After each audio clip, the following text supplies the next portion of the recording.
건비는 어릴 적부터 물건을 모으는 취미를 가지고 있었습니다. 이 세상에서 가장 쓸모없는 것들만을 모아놓은 다양한 물건들, 버려지는 누군가에는 추억이 되는 물건들. 10살 이후로 건비는 밑창이 떨어져 나간 운동화라든가 손잡이만 남아있는 숟가락 같은 것들을 모으기 시작했습니다. 아무리 쓸모없게 된 물건이라도 쓸쓸한 느낌이 들지 않으면 소용이 없었습니다. 타다 남은 고무장갑, 다리가 부러진 상, 물에 젖어 반쯤 녹아버린 멀티비타민, 이런 것들은 곤빈에게 아무런 느낌을 주지 못했습니다. 제 기능을 잃어버리고 버려진 물건들을 보면 한겨울에 쇠로 된 난간의 이마를 맞대고 싶은 충동이 일곤 했습니다. 그 안에 깃들여져 있는 슬픔을 잊지 않으려고 애썼습니다.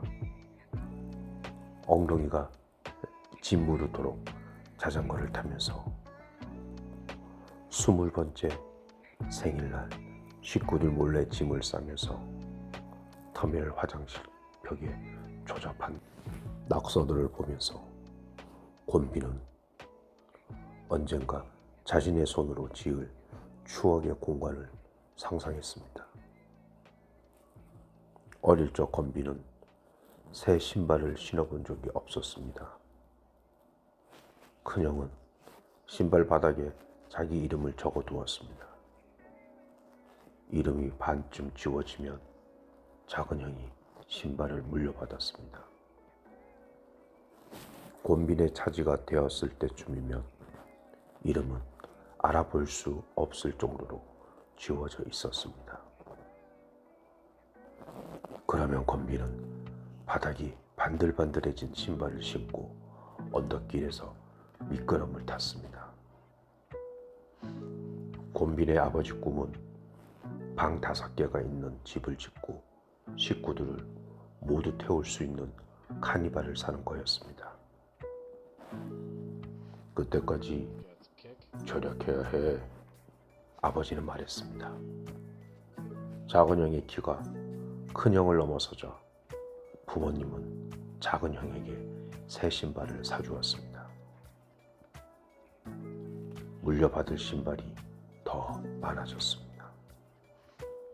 곤비는 신발을 사줄 때까지 밥을 안 먹겠다고 부모님을 협박 아닌 협박을 했습니다. 부모님은 가장 형평상 사줄 수 없다고 하였습니다. 남은 방법은 하나밖에 없었습니다. 얼른 키가 빨리 자라는 것이었습니다. 큰형도 앞지르고 작은형도 앞지르면 새 신발과 새 옷을 얻을 수가 있었습니다. 곤비는 하루 종일 먹었습니다. 하루 5끼도 먹고 6끼도 먹었습니다. 새벽 6시에 일어나 매일 동네 한 바퀴를 2시간 이상 운동을 하였습니다. 곤빈의 몸은 몰라보게 달라졌고 키도 부쩍 커졌습니다. 그런 자신을 바라보는 곤비는 새 신발과 새 옷보다 더 소중한 것을 알게 되었습니다. 의사와 상의하지 않고 약을 끊은 지 2달 만에 정신과에 가서 약을 받았습니다. 그간 조금씩 나아지고 있다고 믿었는데 갑자기 상태가 안 좋아졌습니다. 해가 질 무렵이면 입이 마르면서 심장이 빠르게 뛰기 시작했습니다. 피곤함이 가시지 않았고 잠들기가 어려웠습니다. 친구들은 내가 잘 사는 것이 전 남편에게 할 수 있는 유일한 복수라면서 앞만 보고 가라고 말했습니다. 그러려고 노력했습니다. 뒤돌아보지 않으려고, 신경 쓰지 않으려고, 분노하고 슬퍼하는 마음에 귀를 기울이지 않으려고, 잊으려고, 현재에 집중하려고, 괜찮아지려고 했습니다. 한동안은 조금씩 나아지고 있다고 생각했습니다. 그래서 약을 줄여나갔고 끊어보려고 했습니다. 내가 정말 나아졌다고 내게 보여주고 싶어서 예전에 나는 시간이 지나면 나아질 수 있다고 믿었던 것 같았습니다. 겨울보다는 봄에, 봄보다는 여름에 더 좋아질 거라고 믿고 싶었는지도 모르겠습니다. 그래서 조바심이 났습니다. 내가 기대하는 것만큼 회복되지 않는 듯해서 불안했습니다. 이혼 전보다는 더 나은 모습으로, 더 행복한 모습으로 살아야 한다고 강박적으로 생각했습니다. 잘 사는 것이 복수라고, 보란듯이 잘 살면 된다고 말하는 응원의 목소리가 내 등을 천천히 두드리는 손길에서 내 등을 후려치는 채찍이 되는 동안에 고통 안에서 시간은 직선으로 흐르지 않았습니다. 나는 자꾸만 뒷걸음질 쳤고 익숙한 구덩이로 굴러떨어졌습니다. 다시는 회복될 수 없을지도 모른다는 조바심 서린 두려움이 나를 장악했습니다. 나는 왜 내가 원하는 만큼 강해질 수가 없을까? 이렇게까지 노력하는데도 왜 나아지지 않는 걸까? 그런 생각을 하며 오래 울던 밤에 나는 나의 약함을, 나의 작음을 직시했습니다. 인내심 강한 성격이 내 장점이라고 생각했었습니다. 인내심 덕분에 내 능력보다도 더 많이 성취할 수 있었으니까 왜 내 한계를 넘어서면서까지 인내하려고 했을까? 삶이 누려야 할 무언가가 아니라 수행해야 할 일더미처럼 느껴진 것은 삶이 천장까지 쌓인 어렵고 재미없는 문제집을 하나하나 풀어나가는 것입니다. 지금은 힘들고 고통스러움이 있어도 인내하고 참고 나를 위해 과거를 잊고 미래를 향해 행복한 삶을 추구하는 것입니다. 진정한 복수는 내 라이프 스타일을 멋지게 그리는 것입니다. 묵호에 와서 할머니는 처음 바다를 봤습니다.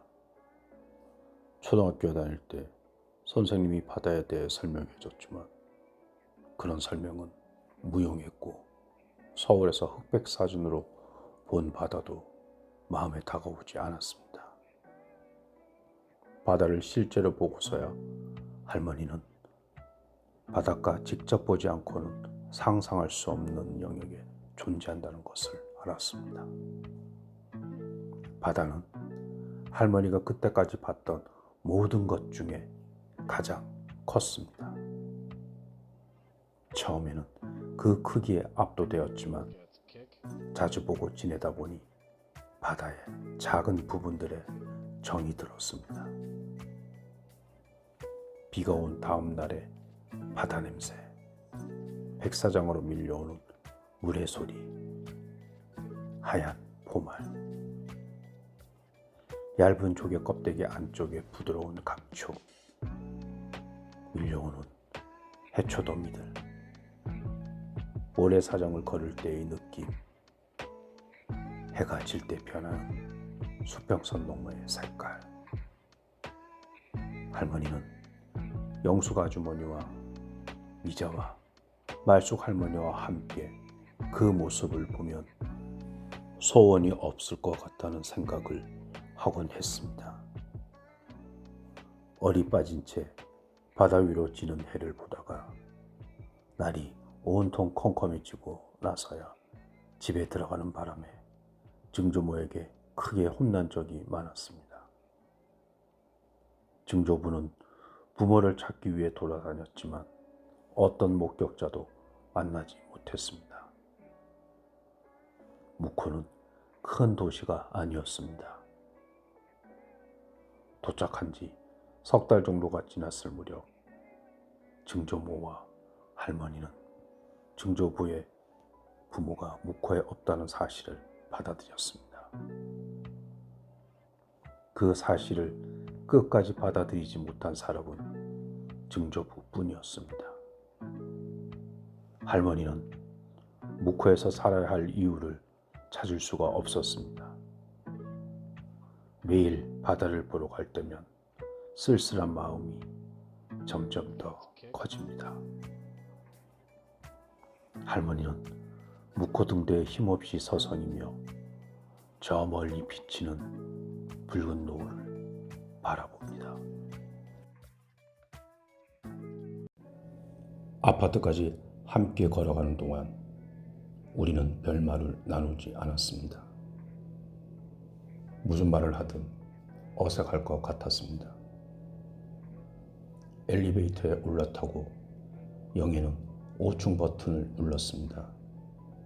할머니가 7층 버튼을 누르며 말했습니다. 엄마 닮아 키가 크구나. 네, 그런 것 같아요. 그리고 짧은 대화를 나누는 동안 나는 가까이서 할머니의 얼굴을 바라봤습니다.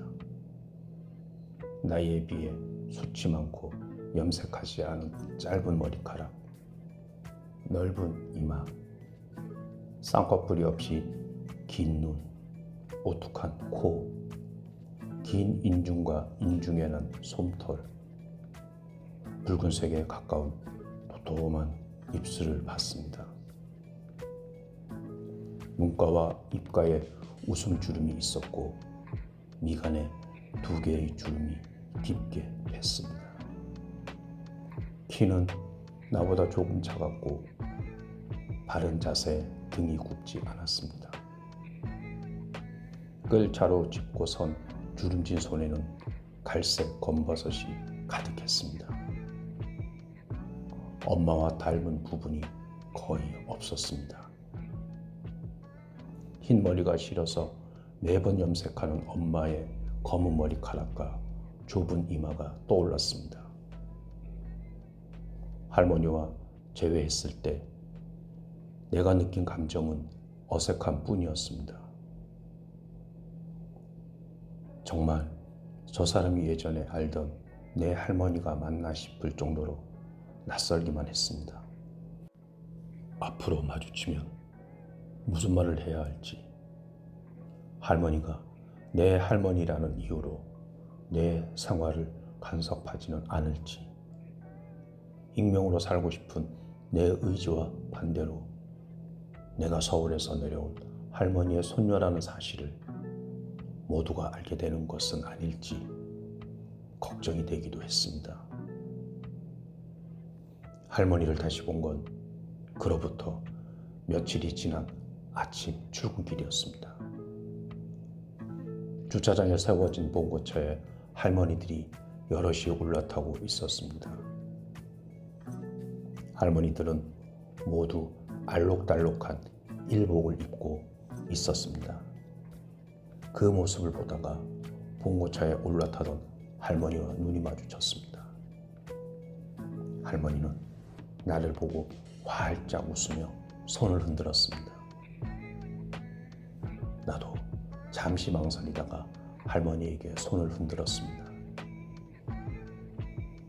늦었어! 늦었어!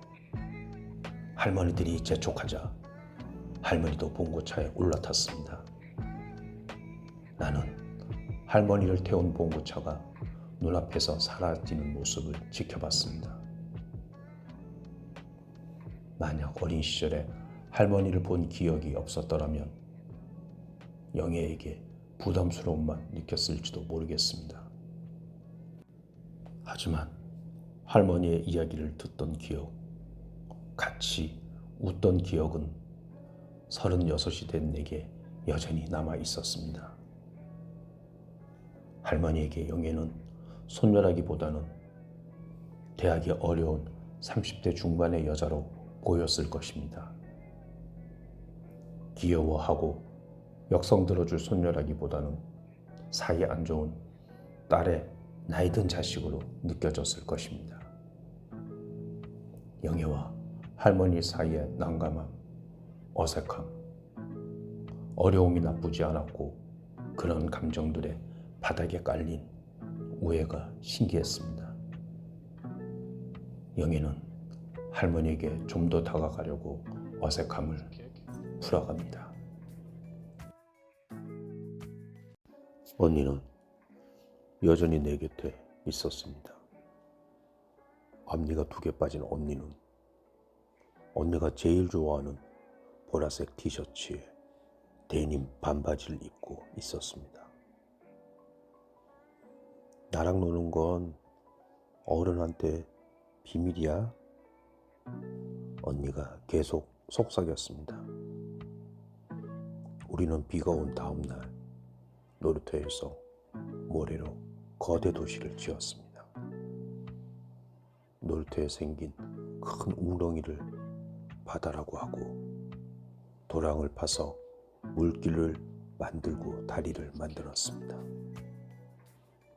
공터 벤치에 앉아 롤러스케이트를 타는 애들을 같이 구경했습니다.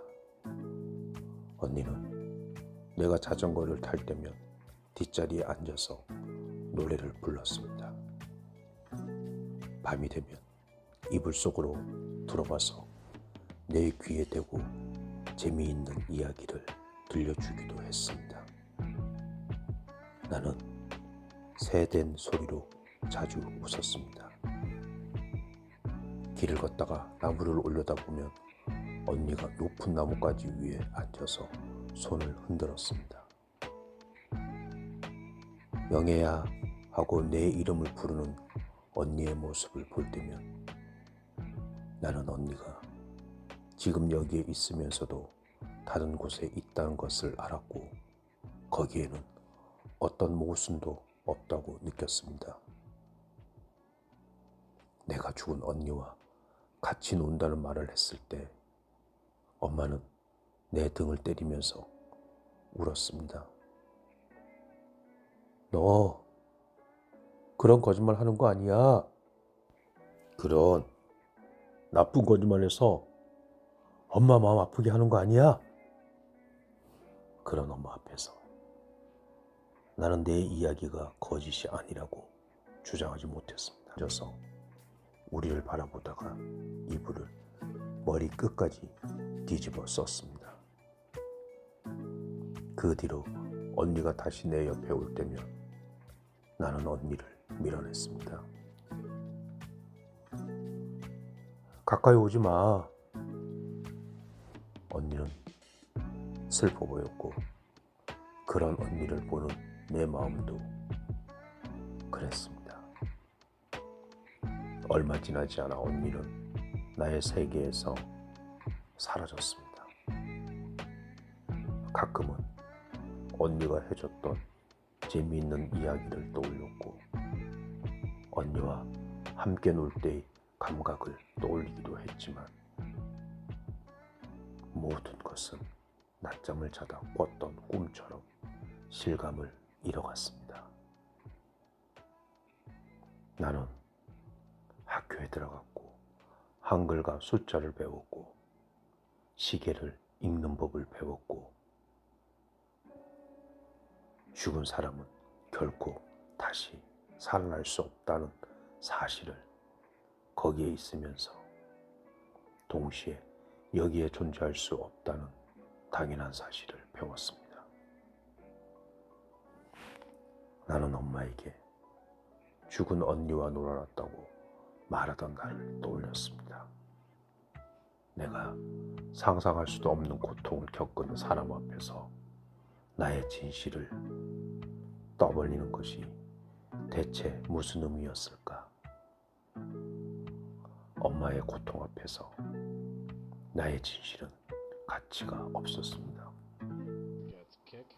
어떤 경우에도 엄마의 불행에 나의 불행을 견줄 수 없었습니다. 그래서 나는 계속 거짓말을 했습니다. 괜찮다고, 잘 지내고 있다고, 잘 자고, 잘 먹고 있다고, 문제가 없다고. 나는 언제나 잘 웃는 아이였고, 자라서는 잘 웃는 어른이 됐습니다. 마음속으로 울고 있을 때도 얼굴에서는 미소가 사라지지 않았습니다.